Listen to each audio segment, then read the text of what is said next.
What's up, baby cakes? I'm getting ready for a film shoot this weekend. So this is not a documentary, but I'm gonna gear up the same as if I were doing a documentary with a full crew, because the shoot I'm doing this weekend is basically the same. What I'm doing is the 48-hour film project. If you don't know, the 48-hour film project is a project where filmmakers in cities all around the world get together on a Friday, draw a genre out of a hat.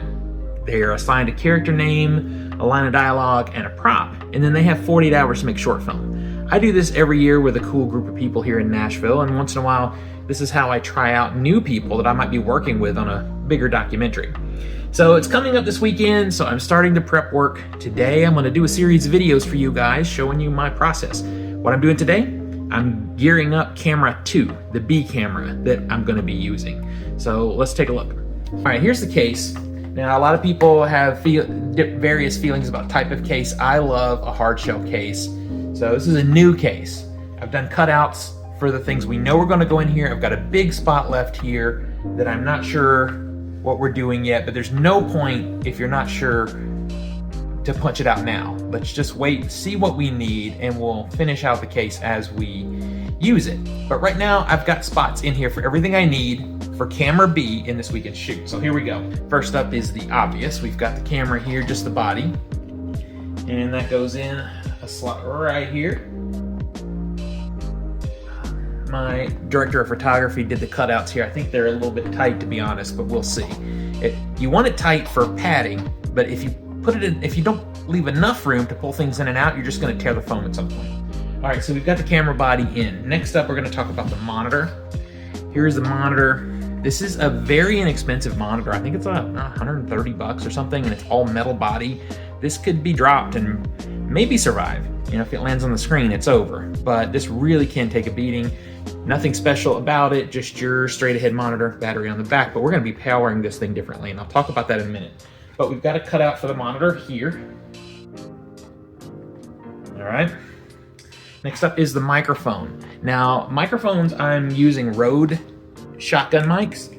This one though, since this is the B camera, this is just catching scratch audio. It's not as important. So this is a good Rode shotgun mic, but it has this standard, you know, consumer level connection here. I prefer the XLR for my main audio. So this is just for scratch audio and, you know, just reference, but I like to have it ready. And this is also powered from a D battery, and we'll get to that in a second.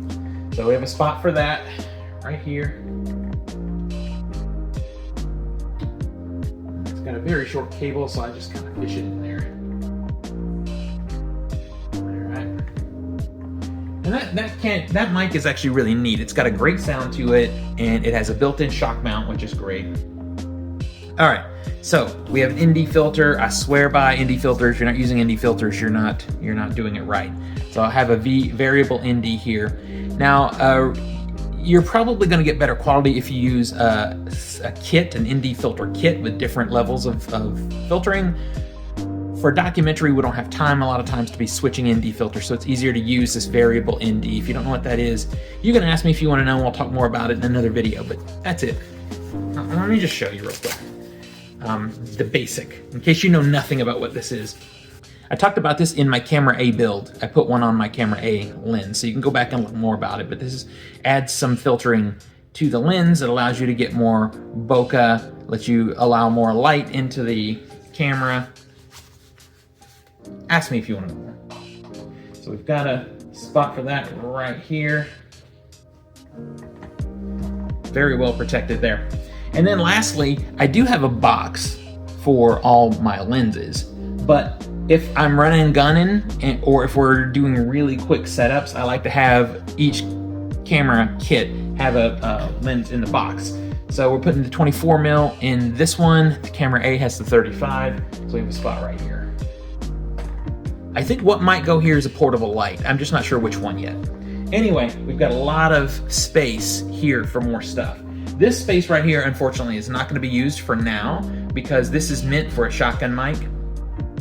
I have one shotgun mic in camera A, and my other 2 shotgun mics are in the audio kit, which I'll do another video about. So here's what we have next. We want to talk about power. So we are going to be using a juice pack for power. Now, and I freak out on set if we have issues with power because that stops everything. So we got 2 juice packs. Got this one as our primary. This thing will power the camera and most everything connected to it for days. But if there's an issue, we have the smaller one. This one also is MagSafe, you can see there. So it is, I can just slap it on the back of my phone real quick if I need juice there too. So these are going in.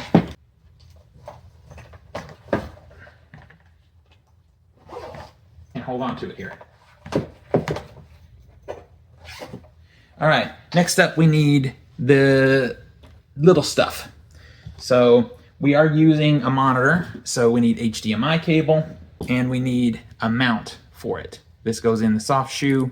I got to think about exactly what we're going to do there. We may use a Y adapter on the tripod to add a second soft shoe because the microphone is going to be sitting in the soft shoe initially.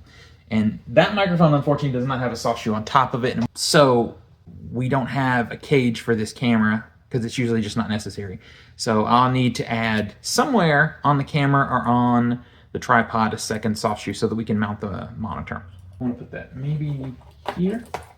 We need a tool, generic tool, lots of Allen wrenches, different things. This kind of takes care of a lot of stuff, and I like one of these in every case. So I want at least one backup battery for each thing. Here's a backup battery for the monitor and a backup battery for the camera. To power the camera with those juice packs, we need a dummy battery set, which I've talked about in previous videos. That's this. And we need a backup battery for the microphone in case the battery dies that's in the microphone. So, you know what? I think I'm going to change this just really quickly. I'm going to actually improperly utilize this right here. But I want to add one other thing to this box. And then we'll drop this microphone battery over here. Then we need to add a USB cable in case we need to charge something off one of those juice packs. Last thing I want to add is a set of headphones. So the scratch audio can be monitored and make sure everything is working properly. And those pretty much only fit there, so. Last thing, I'll drop this HDMI right here. And we are good to go, you guys. Let me know if there's anything else you can think of that I should be adding. Now keep in mind, I have another camera box just like this for camera A that has additional gear, not here.